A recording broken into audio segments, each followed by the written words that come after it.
Vamos conversar aqui, então, vamos propriamente dito assim para os nossos temas aqui. Eu queria que você falasse um pouco sobre terapia anti-beta-amiloide mesmo, assim, explicasse pra gente um pouco, para quem tá assistindo, assim, um pouco da fisiopatologia da doença e onde que essa terapia entra, por que ela deu certo, né?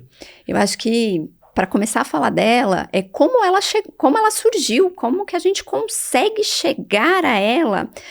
Tem uma resposta, foi quando nasceu, né, tecnicamente, o acesso aos biomarcadores, que é conseguir identificar no indivíduo vivo aquele RG, aquela assinatura da doença de Alzheimer, que é identificar a presença da fisiopatologia, né, o diagnóstico, que é a presença do beta-amiloide, a presença da proteína tau, que são proteínas, peptídeos, presentes na fisiopatologia. Então, o que está acontecendo num cérebro que está entrando em neurodegeneração e é a entidade doença de Alzheimer?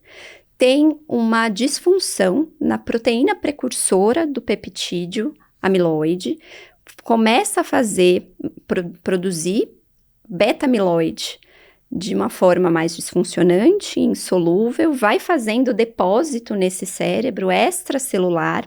Isso gera uma resposta glial, um processo inflamatório que resulta num processo oxidativo, faz uma hiperfosforilação, oh meu Deus, hiperfosforilação da proteína tau intracelular, gera faz a placa ali de... Desarranjo de citoesqueleto, e aí ele vai... Disfunção mitocondrial, estresse oxidativo e morte neuronal. Que resulta na disfunção desse neurônio, morte neuronal. Exatamente. E a gente passou a conseguir achar conseguir identificar essas proteínas, entender que esse paciente é doença de Alzheimer. E entender até que o diagnóstico clínico tinha ali uma margem de erro englobando outras fisiopatologias. E quando a gente tem um grupo de pesquisa muito melhor selecionado, a gente conseguiu identificar a fisiopatologia, entender a evolução, começar a trabalhar com formas de evitar esse processo, de tirar esse processo, que foi através de anticorpos monoclonais contra essa placa de beta-amiloide e que mostrou o resultado de diminuir essas placas. A gente acabou, acho que eu tenho uma visão, assim, uma leitura, a gente acabou tirando aquele conceito, né? Doença de Alzheimer definitivo, só pós-mortem, doença de Alzheimer possível e provável, você começou a conseguir fazer isso em vivo, né? A gente aproximou para o consultório essa certeza, de que ele tem uma certeza anatopatológica devido à alta correlação, né, de biomarcador com o resultado anatopatológico da patologia que o paciente tem propriamente dita mesmo.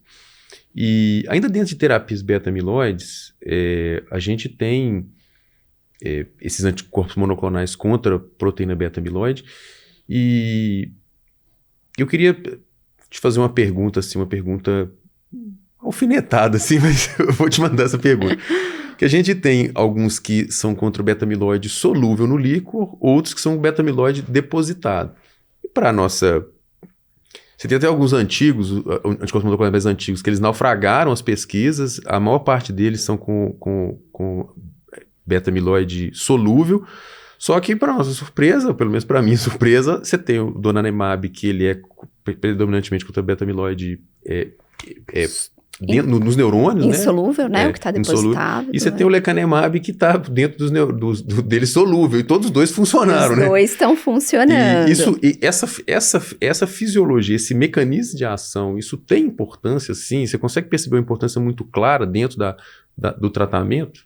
Sim, a resposta do donanemab foi maior do que o lecanemab, né? Isso, provavelmente por esta diferença. E o donanemab, ele se trata por um tempo, né? E o lecanemab mostrou que você precisa... É ad eterno, né? Isso, mas o donanemab teve um índice alto de negativar mesmo a presença de depósito de beta-amiloide em torno de 1 ano depois, com suspensão de alguns pacientes do tratamento. Então, acredita que consegue baixar essa curva.